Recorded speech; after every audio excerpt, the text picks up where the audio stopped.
আমি শুভেন্দুকে একটা সংগ্রামী জেদি ছেলে হিসেবে জানি। মেদিনীপুর অনেক লাথি খেয়েছে, অনেক অপমান সহ্য করেছে, দিনের পর দিন। আজ মাথা উঁচু করে একটা ছেলে মেদিনীপুরের বিপ্লবী মাটি থেকে মুখ্যমন্ত্রী হয়েছে। এই সত্য কথাটা বলতে আপত্তি কি আছে রে ভাইটা? বলো। আমি শিশির দাস সঙ্গে দিনের পর দিন রাজনীতি করেছি, লড়াই করেছি, তখন শুভেন্দু অনেক ছোট। এ কথাটা স্বীকার করতে আপত্তি কোথায়?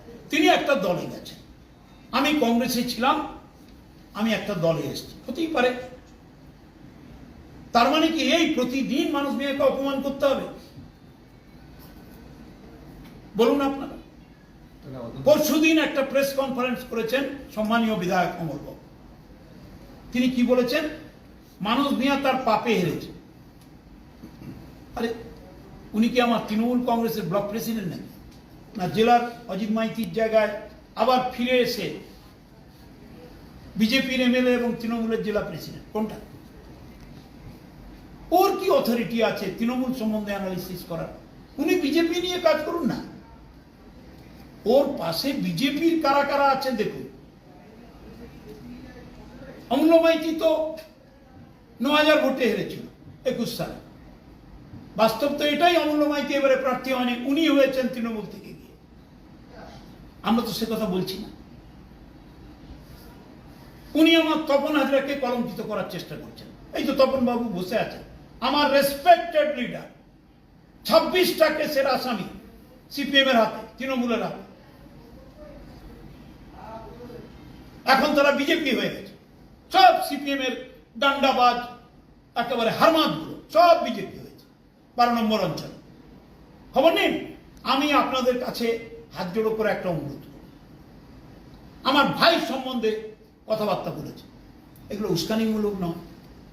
আমি আমার ভাই, আমার স্ত্রী, আমার ভাইয়ের স্ত্রী, আমার ছেলে, আমার ভাইয়ের ছেলে, আমরা আজ জন্ম থেকে একসঙ্গে আছি, এক হাঁড়িতে খাই।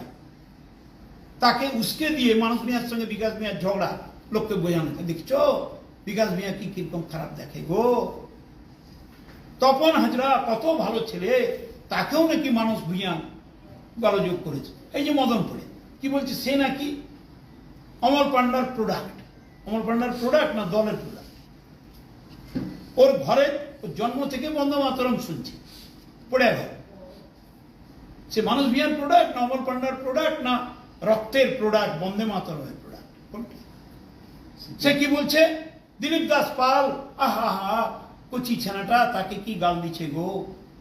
আরে আমি এমএলএ, আমি চেয়ারম্যান এই ব্লকে, আমার ব্লক সভাপতি আবু কালাম বস, আমার সব এরা রত্নের মতো ছেলে।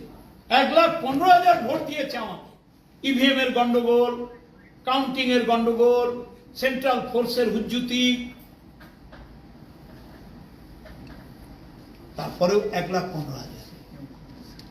সিপিএম এর ৭০০, লিখুন এটা, ৬৭,০০০ সিপিএম এর ভোট কোথায় গেল? ৬,০০০ নেমেছে। ১২,০০০ কংগ্রেসের ভোট কোথায় গেল? ২,০০০ নেমেছে। এই টোটাল ভোটটা গেছে ওখানে। সিপিএম আদর্শের কথা বলে বিমানবাবু, সূর্যবাবুরা, মোহাম্মদ সেলিমরা, ওরাই তো ভোট দিয়েছে বিজেপি। কংগ্রেসের নেতারা বলেন আদর্শের কথা, বিজেপি হটাও, দেশ বাঁচাও, আর সবঙ্গে সমস্ত কংগ্রেসের ভোট বিজেপিতে গেছে। তা নাহলে তো আমি ২০,০০০ ভোটে জিতি। আমি তো হাজার গন্ডগোল, হাজার বুদ্ধি, হাজার ম্যানিপুলেশন সত্ত্বেও অমলবাবুর এখন কাজটা কি আমি তাকে সম্মান জানিয়ে বলছি, মহাশয় অমলবাবু, আপনি বিধায়ক, আপনি আমার ৩২ বছরের কংগ্রেস প্রেসিডেন্ট ছিলেন, ৪ বছরের তৃণমূলের প্রেসিডেন্ট ছিলেন, ২.৫ বছরের ঘাটালের চেয়ারম্যান ছিলেন, ১.৫ বছরে ভাইস প্রেসিডেন্ট ছিলেন ঘাটালের। দয়া করে আপনি বিজেপির এমএলএ হয়েছেন, মানুষের আশীর্বাদ পেয়েছেন, আপনাকে আমি নমস্কার করি, শ্রদ্ধা করি, ভালোবাসি। আপনি নির্বাচিত প্রতিনিধি, গণতন্ত্রকে সম্মান করুন, মানুষকে সম্মান করুন। অন্য দলকে এক একজন নেতার নাম করে করে বিভাজন করবেন না। আপনার দলে, আপনার অঞ্চল এবং মণ্ডলে সভাপতিরা কেমন আছে? গত 7 দিন যতগুলো মারপিট হয়েছে ফিজিক্যালি, 9, 2, 1, 11, সবই তো বিজেপি ভার্সেস বিজেপি। সবং হাসপাতালে যান, এক্ষুনি ছবি তুলুন। বিজেপির রক্তাক্ত, হাড় ভাঙা, মাথা ভাঙা, চোয়াল ভাঙা সব লোক তো পড়ে আছে। আমাদের কি? আমরা হাত জোড়ো করে বলেছি, মুখ্যমন্ত্রীকেও আবেদন করেছি, ওসি বিডিওকে বলেছি, এসপিডিএমকে বলেছি, এসডিপিও এসডিওকে বলেছি এবং বিজেপির নেতৃত্বকে বলছি। আমি দেখছি শ্রমিক বাবু আমার পরিচিত, আমি যে কোনো সময় তার সঙ্গে কথা বলতে পারি।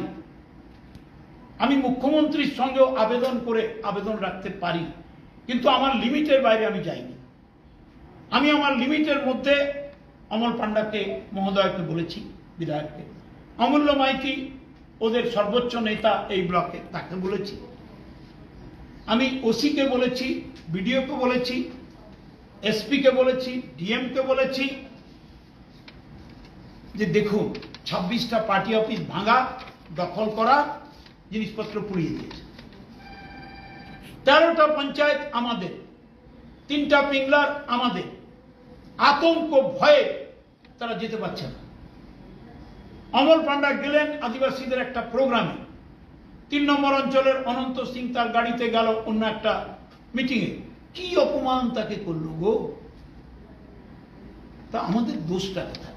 এই দেখুন, পঞ্চায়েত সমিতির সভানেত্রী তিনি বলেছেন আমি সাহায্য করব, সহকারী সভাপতি তিনি বলছেন আমি সাহায্য করব, জেলা পরিষদের কর্মাধ্যক্ষ আপনারা জানেন কি সাংঘাতিক অবস্থার মধ্যে তিনি বেঁচে এসেছেন, তিনি বলছেন আমার যথাসাধ্য সাহায্য করব। আমি উদাত্ত আহ্বান করেছি, I will help for the development of Sabang. এখন তৃণমূলের নেতাদের কে দুঃখ পেয়েছে, কে মাননীয় কি কথা বলেছে, সেই বিশ্লেষণ উনি করবেন না 32টা ব্রিজের কাজ দেখবেন, না 420টা রাস্তা হচ্ছে কিনা দেখবেন, নাকি মাদুরহাটটা ঠিক চলছে কিনা দেখবেন, নাকি এসবিএসটিসি এত বড় টার্মিনাস ডিপো মেদিনীপুর জেলায় নেই, সেটা চালু করার জন্য উদ্যোগ নেবেন।